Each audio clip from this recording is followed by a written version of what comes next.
I want to talk about this tweet very quickly because I think that this is kind of like a problem with us as a society, right?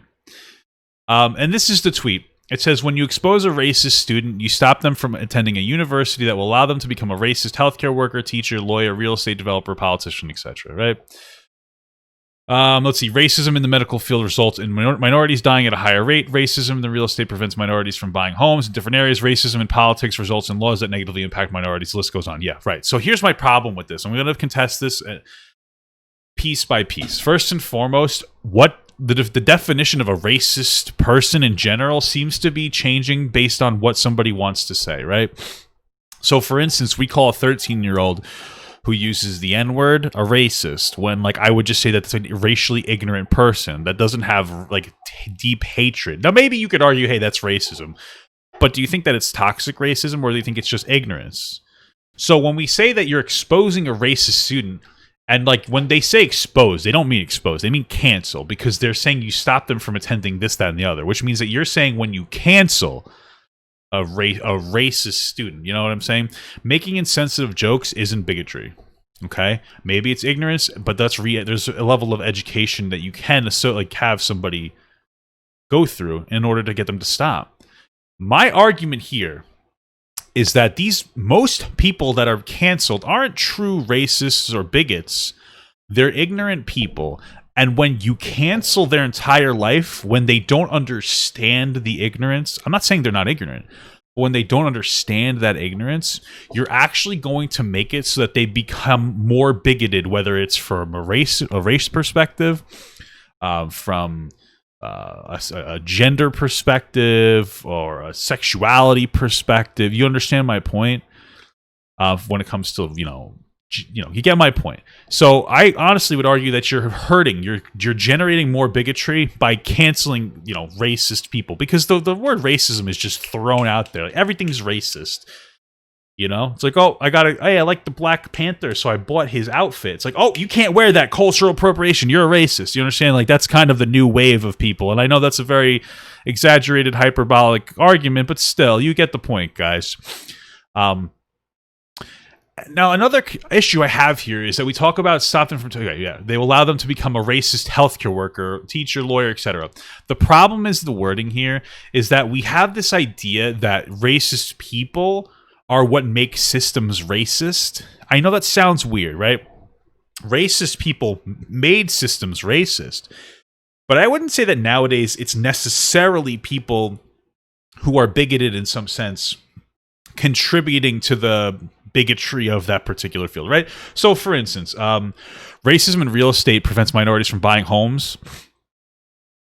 It used to, right? It absolutely used to. Nowadays, it's the impacts of that racism, that have corralled Black Americans into particular communities, denied them wealth and opportunity, and have created a culture that discourages other people from wanting to invest into them.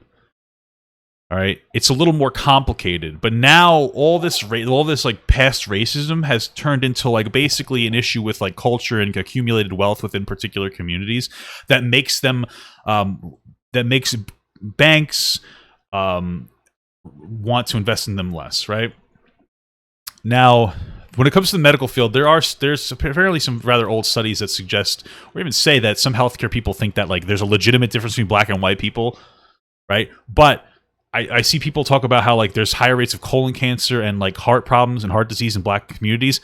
Black people eat food that's yummier, and that means that it's worse for your heart. I'm just saying. It's not everything, but we have to keep that accurate. There's also let's talk about toxic masculinity as a thing. Men tend to die more, and they die sooner because they try to tough out being hurt in some capacity.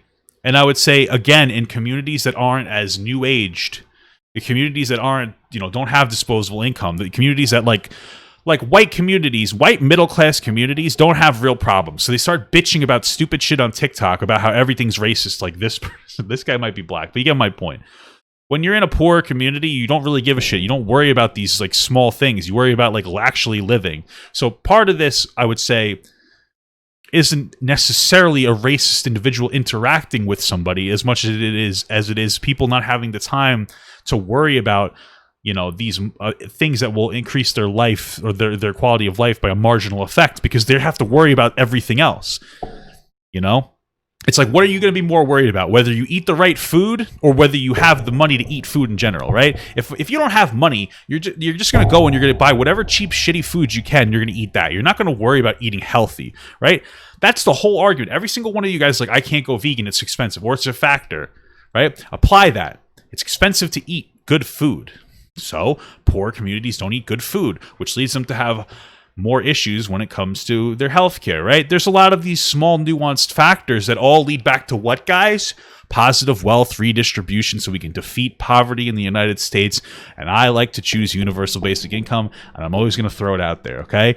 I know you guys are tired of it, but that's life, right? Racism in politics results in laws that negatively impact minorities. You get the point. Same shit. I would say that there are areas that are more racist than others, for sure. But I would say, generally speaking, you know, something to think about, right? It's context to consider, guys. So yeah. Now, I know what you guys have been waiting for. Got to pee on my face, but just as a friend. There's nothing weird about that. I want him to pee on my face.